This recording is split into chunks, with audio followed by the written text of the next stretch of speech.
छठवां बिंदु जो इस अध्याय में हम पढ़ेंगे वह है समानता का महत्व क्या है। हमारे लिए समानता कितनी महत्वपूर्ण है। क्या ये आवश्यक है कि समाज में एक अच्छे नागरिक के नाते हम समानता की चिंता करें, उसके लिए शासन प्रावधान करें, कानूनी प्रावधान करें या अन्य तरीके से ऐसी व्यवस्था करें कि समानता की ओर हम सतत रूप से अग्रसर होते रहें। और कितनी समानता और किस तरह की समानता, तो अंतिम बिंदु है इसका महत्व। स्वतंत्रता के सिद्धांत ने विश्व को लोकतंत्र दिया। स्वतंत्रता की जब बात हुई तो उससे लोकतंत्र आया और समानता के सिद्धांत ने हमें समाजवाद दिया, समाजवाद की विचारधारा दी। लोकतंत्र क्या है? जैसा कि शब्द से स्पष्ट है, तंत्र यानी शासन और लोक माने जनता। लेकिन दूसरा जो है लोकतंत्र के बाद समानता, समानता क्या है? और उसके साथ यदि समानता है तो समाजवाद है। जैसा मैंने कहा, समाजवाद का विचार समानता की भावना से आया है। तो समाजवाद क्या है?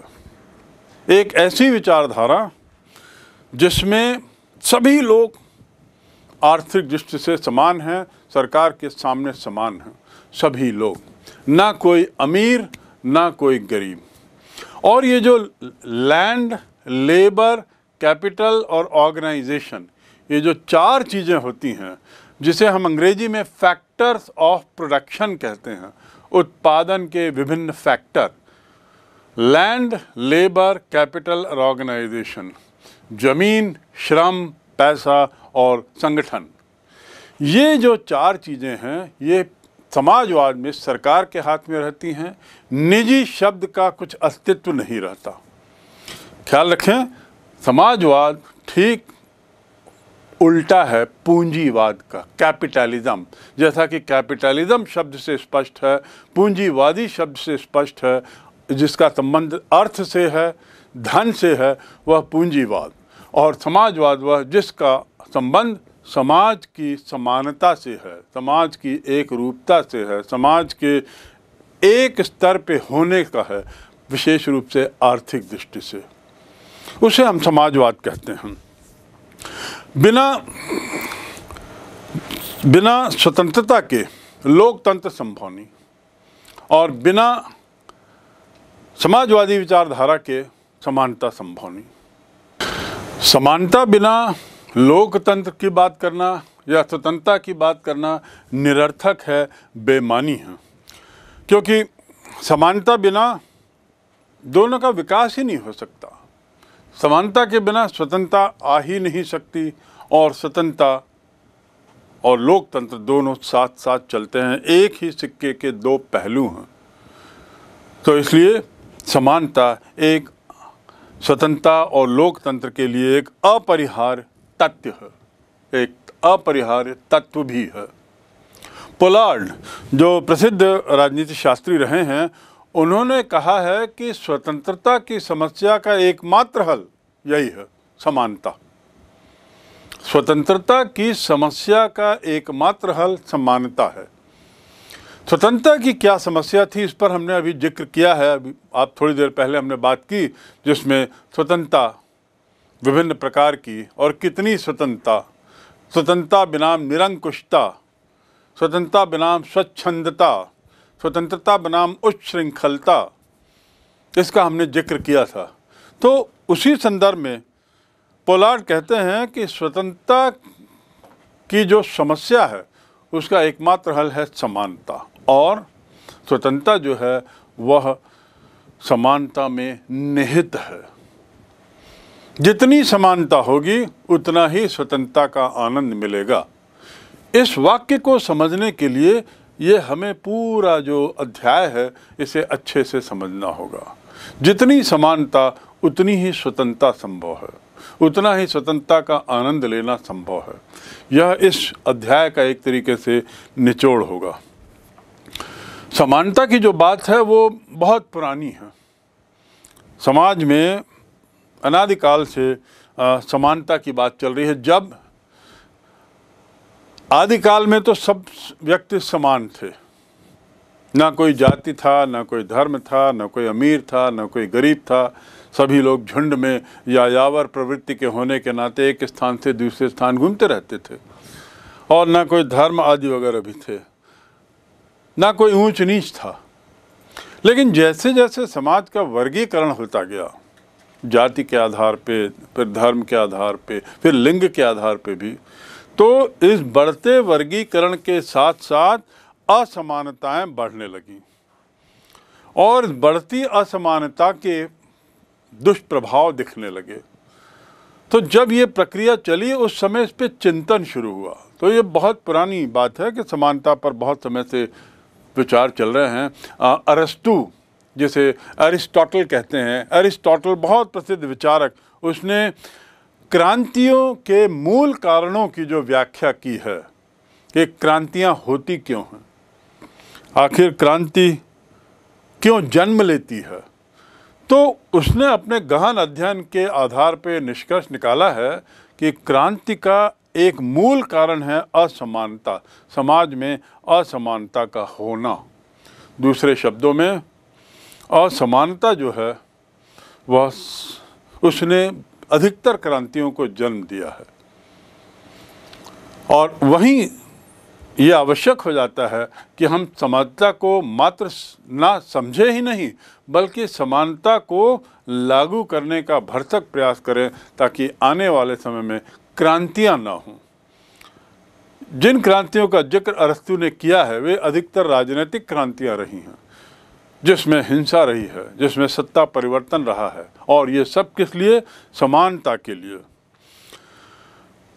समझौतावादी जो हॉब्स हैं, हॉब्स आपने सुना होगा उसका नाम, लोक, रूसो, जो अपनी विचारधारा के आधार पर समझौतावादी प्रवृत्ति के हैं, इनका कहना है कि सभी मनुष्यों में प्राकृतिक समानता रहती है। अब समानता से हम थोड़ा सा आगे बढ़े हैं और नया शब्द एक आया है, प्राकृतिक समानता। तो उनका कहना है कि सभी मनुष्यों को में प्राकृतिक समानता रहती है। अब ये प्राकृतिक समानता क्या है, इस पर हम आगे और विचार करेंगे। आपको केवल ये जान लेना है, प्राकृतिक समानता मतलब जैसे ही वो पैदा होता है, सभी आदमी एक जैसे होते हैं, सभी बच्चे एक जैसे होते हैं, और सभी का शरीर एक जैसा रहता है। पैदा होने के बाद में परिस्थितियां बदलती हैं और असमानताएं शुरू होती हैं। लोकतंत्र, जो एक तरीके से कहा जाए तो एक आधुनिक कल्पना है, कम से कम इस मामले में कि आज लोकतंत्र विश्वव्यापी है, ये विचारधारा विश्वव्यापी है। तो लोकतंत्र में, इसके ढांचे में स्वतंत्रता, समानता और उसके साथ बंधुत्व, ये भावना निहित है। इक्वालिटी, लिबर्टी और फ्रेटर्निटी, यदि उस सही क्रम में बोला जाए तो सही क्रम है liberty, equality and fraternity. Fraternity अर्थात बंधुत्व की भावना, भाईचारे की भावना। भाईचारा और फ्रेटर्नल, इसको थोड़ा और समझ लें। फ्रेटर्नल ब्रदर्स एंड सिस्टर्स, ये क्या है? फ्रेटर्नल ब्रदर्स और सिस्टर्स, जब हम कभी भाषण देते हैं, संबोधन करते हैं किसी मंच से, तो हम भाइयों और बहनों कहते हैं। तो जब हम भाइयों और बहनों कहते हैं, तो इसका अर्थ ये नहीं कि सभी हम केवल उन्हीं को संबोधित कर रहे हैं जो हमसे खून से जुड़े हुए हैं, जिनके में हमारा ही रक्त प्रवाहित हो रहा है, एक ही परिवार का। भाइयों और बहनों से हमारा तात्पर्य है हमारे बंधु लोग, चाहे वो देशवासी हों, चाहे वो क्षेत्रवासी हों, चाहे वो प्रांतवासी हों। तो ऐसे जब बंधुओं को, जनता जनार्दन को जब हम संबोधित करते हैं, तो भाइयों और बहनों कहते हैं, और ऐसी स्थिति में वे लोग हमारे फ्रेटर्नल ब्रदर्स और सिस्टर्स हैं, रियल ब्रदर्स और सिस्टर नहीं। तो फ्रेटर्निटी का अर्थ है बंधुत्व की भावना। जुलाई 1776 एक बहुत ऐतिहासिक वर्ष है, महीना है, क्योंकि इस समय अमेरिका एक तरीके से स्वतंत्र हुआ था। अमेरिका के स्वतंत्रता की घोषणा हुई थी। ब्रिटेन की गुलामी से उसकी स्वतंत्रता की घोषणा हुई। ब्रिटेन को वहाँ से जाना पड़ा और अमेरिका स्वतंत्र हुआ। इस स्वतंत्रता की घोषणा जब उसने की तो जो घोषणा पत्र बनाया उस पर उसने कहा है कि ये स्वयं सिद्ध सत्य है, यह बात स्वयं सिद्ध सत्य है कि सभी मनुष्य समान पैदा हुए हैं। इस बिंदु को ध्यान से देखें। यह बात स्वयं सिद्ध सत्य है कि सभी लोग, सभी मानव, सभी व्यक्ति समान पैदा हुए हैं। पैदा होते समय सब समान हैं, ऐसा उस घोषणा पत्र में कहा गया है। 1789 में जो 1789 की फ्रांस की क्रांति हुई, जिसमें सत्ता परिवर्तन हुआ, हिंसा हुई और राजसत्ता को हटाकर लोकतंत्र पहली बार लाया गया। होब्स, लोक और रूसो के विचारों से प्रभावित होकर वहाँ पर क्रांति हुई थी। तो वहाँ पर जो कहा गया उसमें कहा, जहाँ पर मान मर्यादा और अधिकारों का प्रश्न है, जहाँ पर मान मर्यादा और अधिकारों का प्रश्न है, वहाँ सभी समान हैं। अमेरिका का घोषणा पत्र, पैदा के समय समान। फ्रांस का घोषणा पत्र, मान मर्यादा और अधिकारों के प्रश्न में सब समान। दोनों में अंतर है। उसके बाद यूएनओ ने अपनी घोषणा पत्र में, संयुक्त राष्ट्र संघ की स्थापना 1945 में हुई। 1945 के घोषणा पत्र में संयुक्त राष्ट्र संघ ने कहा कि सभी की समानता पर बल दिया है। यानी 1776, 1789, 1945 इनकी परिभाषाओं को, समानता के अर्थ को, समानता की भावना को हमको और समझना होगा। आखिर कहना क्या चाह रहे थे? स्वतंत्रता, बंधुत्व या स्वतंत्रता, समानता और बंधुत्व, इसको भारतीय संविधान में भी बड़ा अहम स्थान दिया गया है। इसको हमारे संविधान का लक्ष्य रखा गया है। हमारे जो शासन प्रणाली है वह इस दिशा में कार्य करेगी कि ये तीनों भावनाएं विकसित हो, ऐसा हमारा लक्ष्य है। इसमें समानता का अर्थ है देश के नागरिकों को उनकी उन्नति और विकास के लिए बिना भेदभाव समान अवसर प्रदान करना। देश के नागरिकों को उनकी उन्नति और विकास के लिए बिना भेदभाव के समान अवसर। भारत के संविधान में समानता का तात्पर्य ये है। ये किस रूप में अन्य घोषणा पत्रों के समानता के विचार से अलग है, क्या है, कैसा है, इसे हम और समझेंगे। फिलहाल हम ये जान लें कि जहाँ तक भारतीय संविधान है इसमें समान अवसर की बात करता है, बिना किसी भेदभाव के, सभी व्यक्तियों को समान अवसर बिना किसी भेदभाव के। और इसी के तहत जो भारतीय राज्य व्यवस्था है उसको एक नई दिशा देने के लिए, भारतीय प्रशासन प्रणाली को एक नई दिशा देने के लिए समानता के उद्देश्य की पूर्ति हेतु, ताकि ये सुनिश्चित किया जा सके कि सब समान हैं और शासन उस दिशा में ही कार्य करे, हमारे संविधान में एक संशोधन हुआ, 42वां संशोधन। संविधान के एक हिस्से में परिवर्तन किया गया। कानून की जो पुस्तक है भारत की बुक ऑफ कॉन्स्टिट्यूशन, संविधान के एक हिस्से में परिवर्तन किया गया और उस परिवर्तन के तहत समाजवादी शब्द को हमारे देश की जो संविधान की प्रस्तावना है उसमें शामिल किया गया। समाजवादी 42वां संशोधन 1976 में, 1976 में, और जिसमें समाजवादी शब्द जोड़ा गया और भारत को एक समाजवादी राष्ट्र घोषित किया गया। भारतीय संविधान की प्रस्तावना में समानता की बात तो है, लेकिन समानता जिस विचारधारा को जन्म देता है, समाजवाद, भारतीय राज्य व्यवस्था में एक नई दिशा देने के लिए 1976